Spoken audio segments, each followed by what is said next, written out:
ഇന്ന് ഞാൻ ഉണ്ടാക്കുന്നത് അരി വറുത്ത് പൊടിച്ചതാണ്. നല്ല ടേസ്റ്റുള്ള ഒരു നാടൻ 4 മണി പലഹാരമാണിത്. അതുണ്ടാക്കാനായിട്ട് ഞാനൊരു ചട്ടി ചൂടാക്കാനായിട്ട് വെച്ചിട്ടുണ്ട്. നല്ല കട്ടിയുള്ളൊരു ചട്ടി വേണം എടുക്കാനായിട്ട്. അതിലേക്ക് 1 ഗ്ലാസ് അരി നന്നായിട്ട് കഴുകിയെടുത്തതാണിത്. അരി നമ്മൾ ചോറ് വയ്ക്കുന്ന അരിയാണ് എടുത്തത്. ഞാനിപ്പോൾ മട്ട അരിയാണ് എടുത്തത്. ഏത് അരിയായാലും കുഴപ്പമില്ല. അത് നന്നായിട്ട് കഴുകിയിട്ട് വെള്ളം മാറ്റി ചട്ടിയിൽ.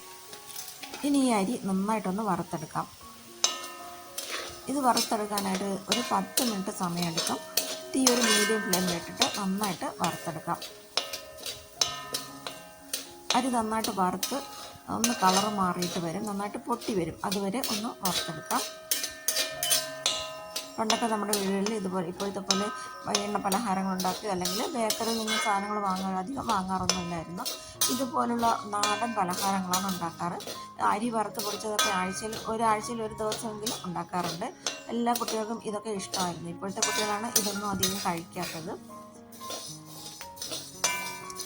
അരി കുറച്ച് സമയം വറുക്കുമ്പോൾ ഇതുപോലൊന്ന് കളറ് മാറിയിട്ട് വരും, ഒന്ന് ചെറുതായിട്ടൊന്ന് പൊട്ടി വരും. പൊട്ടുന്ന സൗണ്ട് നമുക്ക് കേൾക്കാനായിട്ട് പറ്റും.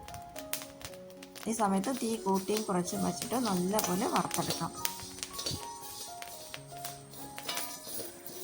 ഇതുപോലെ അരി പൊട്ടിയിട്ട് വെള്ള കളറായിട്ട് വരും. എല്ലാ അരിയും വെള്ള കളറൊന്നും ആവില്ല. കുറേ അരി ഇതുപോലെ വെള്ള കളറാവുന്ന സമയത്ത് ഗ്യാസ് ഓഫ് ചെയ്യാം.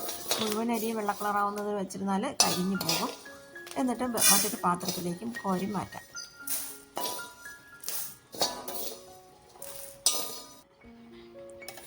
അത് നന്നായിട്ടൊന്ന് തണുത്ത ശേഷം മിക്സിയുടെ ജാറിലിട്ടിട്ട് പൊടിച്ചെടുക്കാം.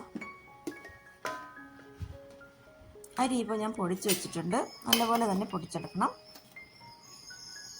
ഇനി ഇതിലേക്ക് ചേർക്കാനായിട്ട് ഞാൻ അരമുറി തേങ്ങ തിരുവി വെച്ചിട്ടുണ്ട്. അതിട്ട് കൊടുക്കാം.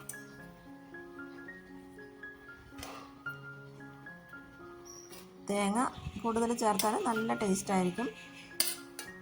ഇതുപോലുള്ള പച്ച തേങ്ങയൊക്കെ ചേർത്തെടുക്കുമ്പോഴാണ് ഈ അരി വറുത്തതിന് നല്ലൊരു ടേസ്റ്റ് കിട്ടുന്നത്. തേങ്ങയും കൂടെ ചേർത്തിട്ട് ഒന്നുകൂടെ ഒന്ന് പൊടിച്ചെടുക്കാം. ഇനി ഇതിലേക്ക് ചേർക്കേണ്ടത് ശർക്കരയാണ്. ശർക്കര ചീകിയെടുക്കുക, അല്ലെങ്കിൽ ഇതിപ്പോൾ പൊടി ശർക്കര ഞാൻ വാങ്ങിച്ചതാണ്, അതാണ് ഇട്ട് കൊടുക്കുന്നത്. അതൊരു അരക്കപ്പോളം ചേർത്ത് കൊടുക്കുന്നുണ്ട്. മധുരത്തിനനുസരിച്ച് ഓരോരുത്തരുടെയും ഇഷ്ടത്തിനുള്ള മധുരത്തിനനുസരിച്ച് വേണം ശർക്കര ചേർക്കാനായിട്ട്. ശർക്കര ചേർത്ത ശേഷം ഒന്നുകൂടെ ഒന്ന് മിക്സ് ചെയ്യാം. അരി വറുത്ത സമയത്ത് ഞാനൊരു 2 ഏലക്കായ പൊടി ഇട്ടിട്ടുണ്ടായിരുന്നു. അത് കടിക്കാനായിട്ട് വിട്ടുപോയതാണ്. ഏലക്കായ പൊടി അപ്പോൾ ഇട്ടില്ലെങ്കിൽ ഈ സമയത്ത് പൊടി ചേർത്താലും മതി. ഇപ്പോൾ ശർക്കര ചേർത്തിട്ട് ഞാൻ ഒന്നുകൂടെ ഒന്ന് കറക്കി എടുത്തിട്ടുണ്ട്. ഇപ്പോൾ നമ്മുടെ അരി വറുത്ത് പൊടിച്ചത് റെഡി ആയിട്ടുണ്ട്. ഇനി ഇത് മറ്റൊരു പാത്രത്തിലേക്ക് മാറ്റാം. വൈകുന്നേരം കട്ടൻ ചായയുടെ കൂടെ നല്ലൊരു കോമ്പിനേഷനാണ് ഈ അരി വറുത്ത് പൊടിച്ചത്. ഇത് ഉണ്ടാക്കുന്ന ദിവസം തീർന്നില്ലെങ്കിൽ എടുത്ത് ഫ്രിഡ്ജിൽ വയ്ക്കണം. പച്ച തേങ്ങ നമ്മളിതിൽ ചേർത്തത് കൊണ്ട് തന്നെ പിറ്റേ ദിവസം ആകുമ്പോൾ ഇത് കേടായി പോകും. അതുകൊണ്ട് ഫ്രിഡ്ജിൽ വെച്ചിട്ട് പിറ്റേ ദിവസം എടുത്ത് ബാക്കിയുണ്ടെങ്കിൽ പിറ്റേ ദിവസം കഴിക്കാം. ഇതുപോലെ അരി വറുത്ത് പൊടിച്ചത് ഉണ്ടാക്കാൻ അറിയാത്തവരുണ്ടെങ്കിൽ ഒന്നുണ്ടാക്കി നോക്കിയിട്ട് അഭിപ്രായങ്ങൾ അറിയിക്കണേ. പിന്നെ ഈ വീഡിയോ ഇഷ്ടമായെങ്കിൽ ലൈക്ക് ചെയ്യാനും ഷെയർ ചെയ്യാനും ചാനൽ സബ്സ്ക്രൈബ് ചെയ്യാനും മറക്കരുത്. Thanks for watching.